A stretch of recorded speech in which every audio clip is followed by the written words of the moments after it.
जी मधुर जी। हाँ, जब आज पता चला कि धर्म जी हमारे बीच में नहीं रहे, बहुत ही दुख हुआ। उनका योगदान, उनका कंट्रीब्यूशन हमेशा याद रह जाएगा। उनकी जो सिनेमा उन्होंने पिक्चर में काम किया इतने वक्त, चाहे वो अनुपमा हो, चाहे वो चुपके चुपके हो, और मेरा गाँव मेरा देश, शोले, कहीं ऐसी पिक्चर में जहाँ एक्शन हो, कॉमेडी हो, सीरियस सिनेमा हो, सत्यकाम जैसा उन्होंने सिनेमा में इतना बेहतरीन काम किया था। तो हमेशा उनका योगदान जो है, हमेशा हिंदुस्तान का सिनेमा याद करेगा। 4 से 5 डिकेड्स उन्होंने काम किया इंडस्ट्री में, और इतने एक्टिवली उन्होंने काम किया कि हाल ही में भी उन्होंने पिक्चरें की, और उनकी आखिरी पिक्चर भी आने वाली है जिन्होंने काम किया। बहुत ही, उसकी भी ट्रेलर मैंने देखा था, बहुत ही अच्छी लगी थी मुझे। तो मुझे लगता है कि 100% जो उनका काम है, और मुझे मौका मिला कई बार उनसे मिलने का पर्सनल तौर पे।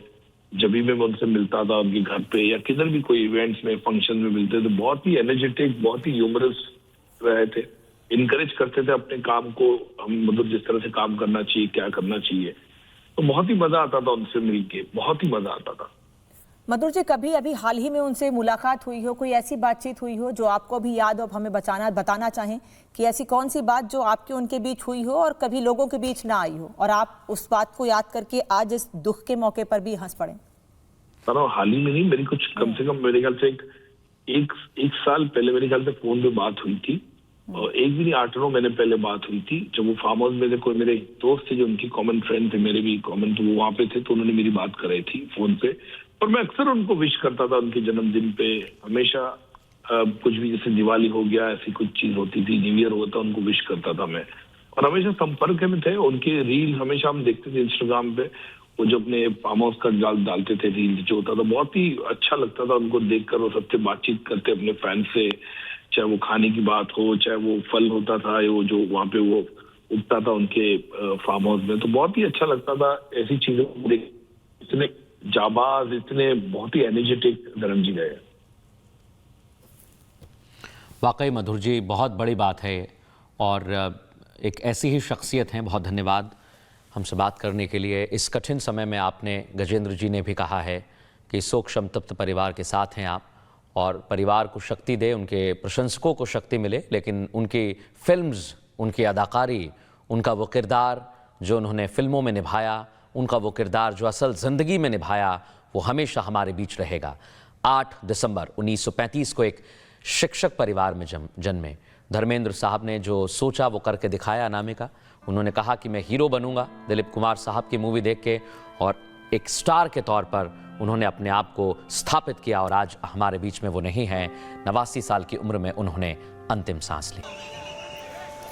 और गजेंद्र चौहान अभिनेता इस वक्त हमारे साथ फोन लाइन पे जुड़े हैं। गजेंद्र जी, बॉलीवुड से एक ऐसी खबर सामने आ रही है कि बॉलीवुड के हीमैन, हिंदी सिनेमा के हीमैन, सबसे बड़े कलाकार धर्मेंद्र आज हमारे बीच में तो हम बड़ी उम्मीद लगा के बैठे थे जब उनके बेटे जो है उनको घर ले आए थे, और हमें लगा था कि काफी उम्मीद है, और इतने दिन भी 10-12-15 दिन उन्होंने निकाले उस वेंटिलेटर के ऊपर, तो हमें उम्मीद हो रही थी कि शायद रिवाइव हो रहे हैं। लेकिन आज ये दुखद समाचार आया, तो बहुत ही दुख की बात है फिल्म जगत के लिए, उनके फैंस के लिए, पूरे कला प्रेमियों के लिए। तो मैं कहूंगा कि दूसरा धर्मेंद्र तो शायद नहीं आएगा कभी वापस, ना पैदा होगा, क्योंकि ऐसा कलाकार बहुत हैं फिल्म इंडस्ट्री में, लेकिन जमीन से जुड़े हुए कलाकार शायद ही विरले हैं। धर्म जी जो हैं वो ऐसे कलाकार थे जिन्होंने मेथड का एक्टिंग का कोई मेथड फॉलो नहीं किया, ना मेथड एक्टिंग की, ना स्टाइलिश की किया, ना कोई थिएटर का उन्होंने ये फॉलो किया। उन्होंने जो भी किया वो नेचुरल किया, कि अगर एक पिता का रोल कर रहे हैं तो गांव का पिता कैसा होगा, गांव का भाई कैसा होगा, गांव का बेटा कैसा होगा। और कॉमेडी की तो कॉमेडी ऐसी की कि जो एकदम नेचुरल, ऐसा लगता था कि घर में परिवार से बात कर रहे हैं। तो ऐसा कलाकार दोबारा पैदा होना नामुमकिन है, और धर्म जी की मैं बहुत इज्जत करता था, मुलाकातें भी हुई हैं, उनके साथ काम भी मैंने 10-11 फिल्में की हैं। और मुझे याद है एक बार हम लोग एसएल स्टूडियो में शूटिंग कर रहे थे, धर्म जी और मैं बाजू बाजू में बैठे थे, तो एक बाप जो अपने छोटे बेटे को लेके जा रहा था, तो वो बेटे को खड़ा करके उसने पूछा कि इनको पहचानते हो, तो उसने कहा नहीं। तो धर्म जी ने बोला ये नई जनरेशन है, ये नहीं जानती है मुझे।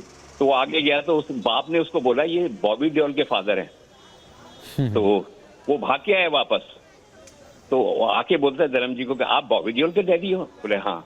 तो मतलब देखिए जनरेशन टू जनरेशन कैसे गैप हो जाता है, लेकिन धर्म जी एक सदाबहार कलाकार रहे हैं। उन्होंने हर रोल को बखूबी से निभाया है। मेरे बेटे के फर्स्ट बर्थडे पे वो आए थे, रात को 3:30 बजे चल के आए। तो मतलब मैं कैसे भूलूंगा उस आदमी को जिसने इतना हमारा साथ दिया। मेरी वाइफ कोरियोग्राफर, उन्होंने बहुत सारे गानों में उनको कोरियोग्राफ किया है, और वो हम लोग घर भी गए हैं, उनसे मिले हैं, उनके साथ उन्होंने शेर और शायरी सुनाई था, उनका बहुत शौक था। उन्होंने बहुत प्यार से हम लोगों को खाना खिलाया है, लस्सी पिलवाई, पंजाब की लस्सी पिलवाई। तो ऐसा जमीन से जुड़ा हुआ कलाकार दोबारा पैदा होना नामुमकिन है। मैं तो कहूँगा कि उनकी फैमिली को शांति प्रदान करे परमात्मा, और मेरी ओर से, मेरे परिवार की ओर से उनको श्रद्धांजलि है। I will miss him forever. Gajendra साहब, अभी मुकेश खन्ना साहब बात कर रहे थे, और जैसा आपने बताया कि वो ऐसी ही जिंदा दिल छवि वाले थे, चाहे खाना खिलाना हो या लोगों से मिलना हो, वो इसी तरह से एक पॉजिटिव वाइब देते थे। लेकिन आज धर्मेंद्र साहब हमारे बीच नहीं हैं, लेकिन उनकी यादें हमारे बीच हैं। लेकिन धर्मेंद्र साहब की कोई याद आप बताना चाहें जो आपके जहन में हमेशा जीवंत रहेगी? देखिए, मैं हमेशा पढ़ता भी हूँ मैगजीनों में, मीडिया के थ्रू भी सुनता हूँ कि शाहरुख खान को पहला ब्रेक हेमा जी ने दिया था।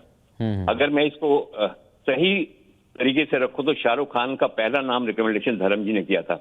मुझे याद है, मैं हेमा जी के साथ स्टेज शो किया करता था, तो हम हेमा जी के घर पे रिहर्सल कर रहे थे, तो धर्म जी आ गए। तो हेमा जी मुझे बोली गजेंद्र इधर आ जाओ, चाय पियेंगे। सामने वाले सोफे पे धर्म जी और हेमा जी बैठे थे, इधर अकेले सोफे में बैठा था। तो हेमा जी बहुत परेशान थी, दिल आशना लॉन्च कर दी थी, और जिस एक्टर को उन्होंने साइन किया था उसकी डेट नहीं मिल रही थी। तो धर्म जी ने बोला, क्यों परेशान होती हो, मैं तुम्हें एक ऐसा एक्टर देता हूँ जो बहुत बढ़िया काम करता है। तो उन्होंने कहा कौन? बोले वो टीवी में एक आता है, मैंने देखा है, वो फौजी नाम का सीरियल है, उसमें देख। क्या? मुझे तो लगता है फ्यूचर का अमिताभ बच्चन है वो। तो हेमा जी गुस्सा कर गई कि टीवी एक्टर मेरी फिल्म का हीरो होगा, कभी नहीं हो सकता। उसने कहा एक बार ट्राई तो करके देख। दैट इज, ये धर्म जी के मुंह से निकला था पहली बार। और फिर हेमा जी ने शाहरुख को दिल्ली में कांटेक्ट किया, उनको बुलाया, उनका इंटरव्यू लिया, जो भी बातें हुई, और उस तरह से उनको साइन किया गया। तो मैं तो ये कहूंगा कि शाहरुख खान का जो कैरियर है वो धर्म जी को शब्द पे टिका हुआ है, जहां धर्म जी ने पहली बार हेमा जी को रिकमेंड किया था। मैं इसका साक्षी हूं। तो इतना बड़ा इंसान, इतना बड़ा एक्टर किसी का नाम रिकमेंड करे, एक टीवी एक्टर का, बहुत बड़ी बात। ये बहुत बड़ी बात है गजेंद्र जी, वाकई वो हमारे साथ, हमारे जीवन में ऐसे ही अमर रहेंगे जैसे आपके जीवन में वो हमेशा जीवंत रहेंगे। मधुर भंडारकर साहब भी हमारे साथ जुड़ गए हैं। मधुर जी, धर्मेंद्र साहब हमारे बीच नहीं हैं, एक युग का अंत है, एक ऐसे किरदार का जाना है जो हमेशा हमारी यादों में रहेंगे।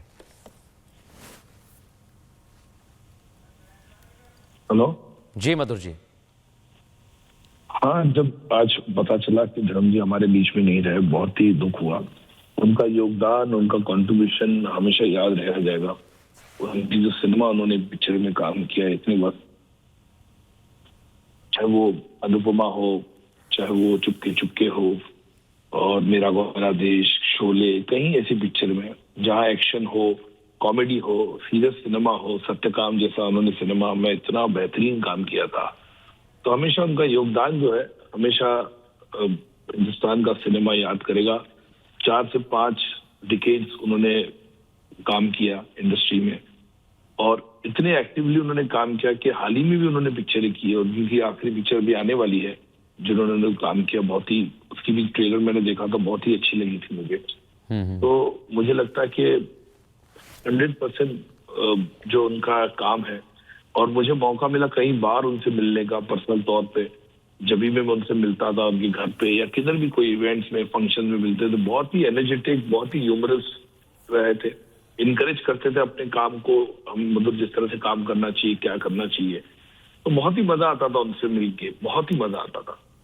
मधुर जी, कभी अभी हाल ही में उनसे मुलाकात हुई हो, कोई ऐसी बातचीत हुई हो जो आपको भी याद हो, आप हमें बताना चाहें कि ऐसी कौन सी बात जो आपके उनके बीच हुई हो और कभी लोगों के बीच ना आई हो, और आप उस बात को याद करके आज इस दुख के मौके पर भी हंस पड़े? हाल ही में नहीं, मेरी कुछ कम से कम मेरे ख्याल से एक साल पहले मेरे ख्याल से फोन पे बात हुई थी, और एक भी नहीं 8-9 महीने पहले बात हुई थी। जब वो फार्म हाउस में थे, कोई मेरे दोस्त थे जो उनकी कॉमन फ्रेंड थे, मेरे भी कॉमन, तो वो वहां पे थे, तो उन्होंने मेरी बात कराई थी फोन पे। और मैं अक्सर उनको विश करता था उनके जन्मदिन पे, हमेशा कुछ भी, जैसे दिवाली हो गया, ऐसी कुछ चीज होती थी, न्यू ईयर होता, उनको विश करता था मैं।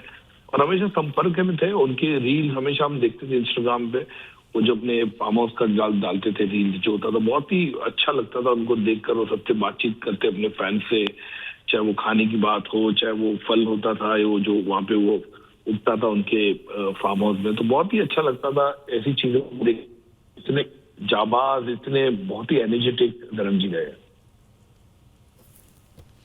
वाकई मधुर जी, बहुत बड़ी बात है और एक ऐसी ही शख्सियत हैं। बहुत धन्यवाद हमसे बात करने के लिए। इस कठिन समय में आपने, गजेंद्र जी ने भी कहा है कि शोक संतप्त परिवार के साथ हैं आप, और परिवार को शक्ति दे, उनके प्रशंसकों को शक्ति मिले, लेकिन उनकी फिल्म्स, उनकी अदाकारी, उनका वो किरदार जो उन्होंने फिल्मों में निभाया, उनका वो किरदार जो असल ज़िंदगी में निभाया, वो हमेशा हमारे बीच रहेगा।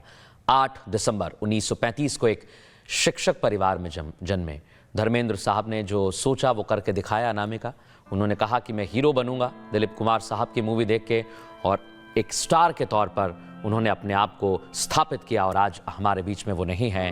89 साल की उम्र में उन्होंने अंतिम सांस ली।